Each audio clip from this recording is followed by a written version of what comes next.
So magandang araw kabola. Sa video nito pag-uusapan po natin kabola medyo madami pag-uusapan natin yung issue po ng strong group.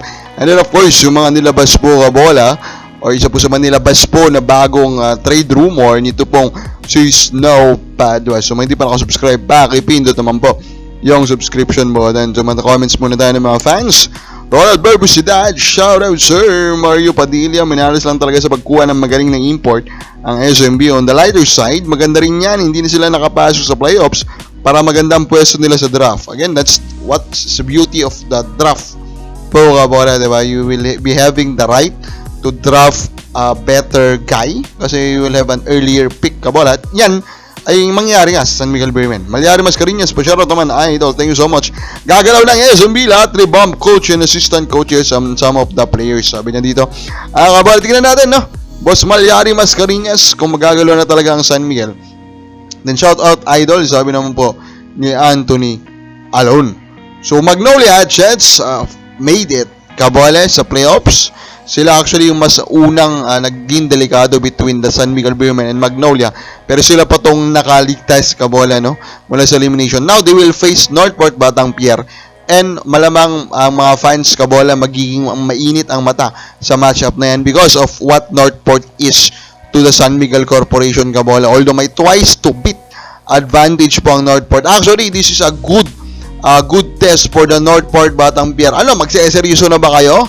So, tingnan natin, kabola, kasi currently, the playoff, to be honest naman, the playoff Magnolia yun, ay talagang paganda, no? Pausbong ulit yung laro po nila. While on the other hand, naman, Northport is of course the better team dito sa elimination round. So, which one will win, kabola? And then, of course, ito na. Strong group, kabola, they told the media, kabola, final decision, they will not play for the third place game, kabola. Ito pong strong group after they lost to Tunisia. So, ang reason nila, kabola, hindi nila matanggap, kabola, no? Yung tawagan during that game. And malamang chinek nyo naman na, diba, kabola? Chinek nyo na po yung mga naging tawagan. And yung mga pinakita nga po naman talaga po, kabola, ng mga ebidensya ng strong group, talagang medyo nakakatawa naman. Kung bakit ganun kadami yung hindi natawagan, obvious, kabola, diba? Tatanggapin mo pag isa o dalawa. Pero yung umabot ng mahigit 5, kabola, na mga obvious po na mga tawag na hindi tinawagan, medyo malala. Although if you have watched the game, obvious din na sobrang pangit din ng shooting ng strong group in that game. And yung chemistry issues nila is talagang malala. Kabola, they are playing against a national team. So yung chemistry ng Tunisia, talagang mas maganda. Pero at the end of the day kasi yan, the calls are still bad and ang kalaro nila in the third place game national team ata ng UAE. So, sa palagay po siguro nila kabola, what's even the point, di ba?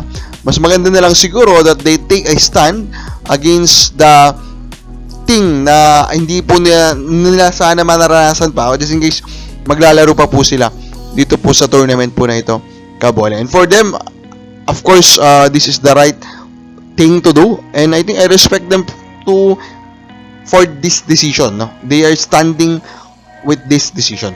Now, ito daw pong San Miguel Beermen, ang kanilang target daw kabola is wala na pong iba kundi si Carino po at saka si Sanggalang ng Terra Firma. First, hindi nakakagulat na mga Terra Firma players po ang tinatarget ng San Miguel kasi alam naman natin na talaga namang Terra Firma talaga yung ginagadasan nila all throughout the year.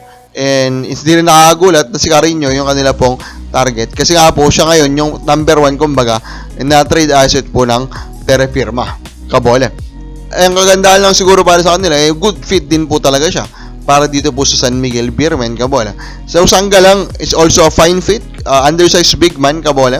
Pero big man pa rin yan, kabola. And if you look po at the current rotation po ng San Miguel, they may need to add one more, diba, kabola? Although, undersized din si Rodney Brunial. Pero again, we are still hopeful, kabola, na hindi naman nagagawa ng prime team trade ng San Miguel Beermen, kabola. Kung di gumawa sila ng fair trade. Kawawa sa palagay mo, makukuha kayo ito ng San Miguel, kami lang po sa baba.